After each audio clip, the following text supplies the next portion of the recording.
Hello everyone, I welcome you to this channel, God Standard Media. I want to say something about a particular video I watched. Though I've seen that video some months ago, I think earlier this year.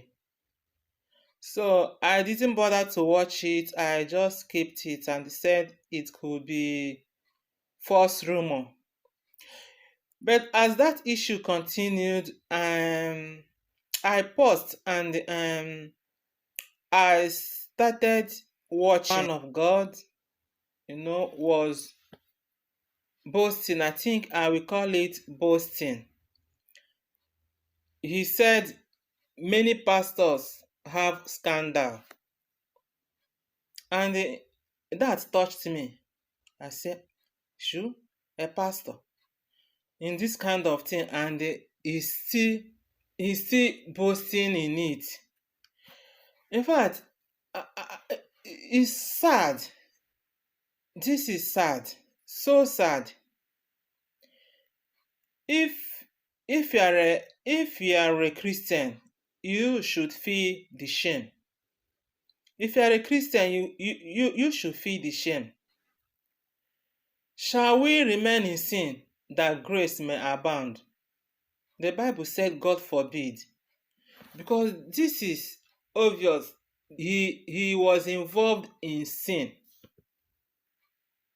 He was involved in sin, and who involved in that kind of sin?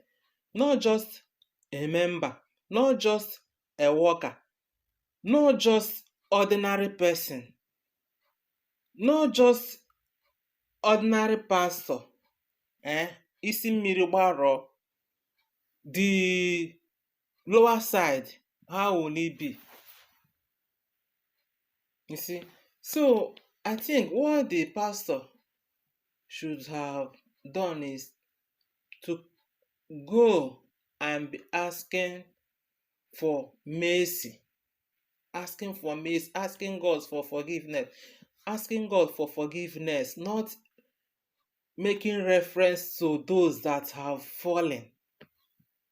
I think the vision of Christians is to let people know about Christ, let them know how to live right, let them know how to live holy, as Jesus Christ is holy, as God is holy. Let them know how to live that kind of Christian lifestyle. But if when a general overseer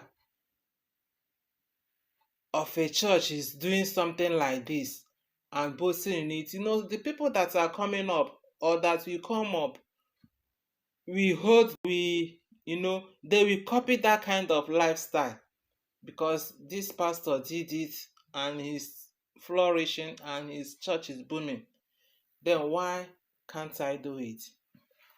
Yeah, please share this video and let it get to him. My suggestion, or do I say advice? Okay, let me just call it suggestion. My suggestion to him is, after asking God for mercy and forgiveness, let him start preaching about sin. Let him call it out.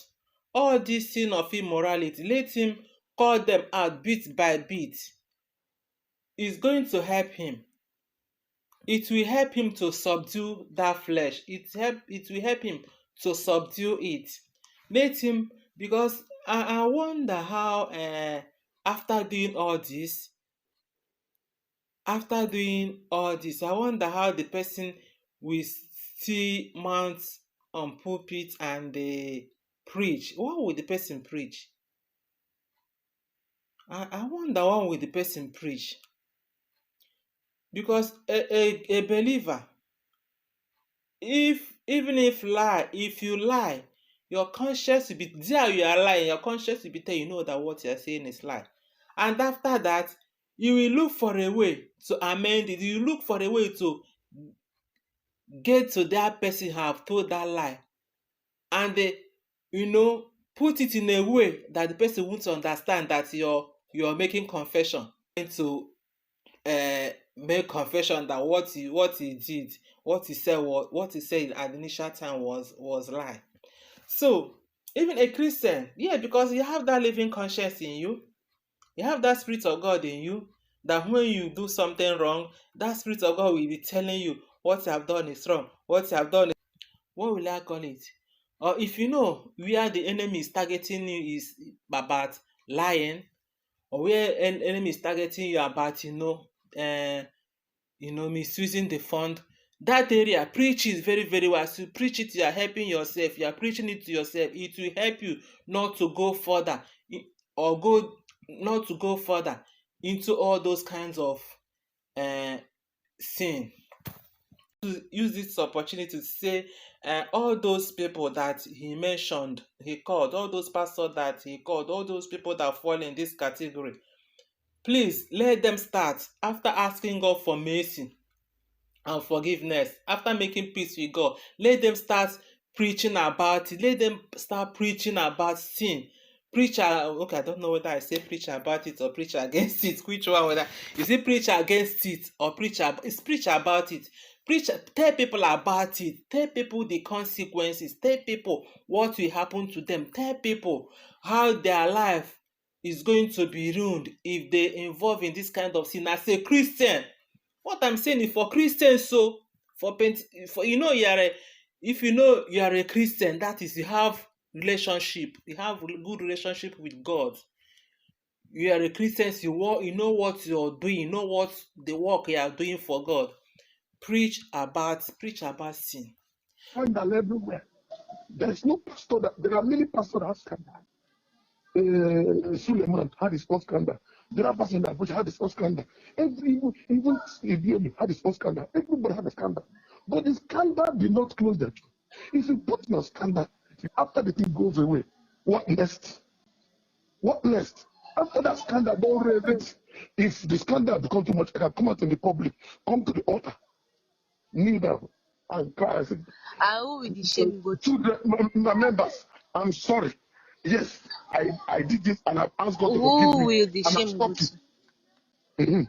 So I can cry to the members, oh, I'm sorry, I did this. I'm not ready to come to go and deny anything. I'll come up to play, I'm sorry. And please, everybody forgive me. Nobody's above sin, nobody's above this. And that was it. Some people will leave, yes. Why some people that love me will stay? The church will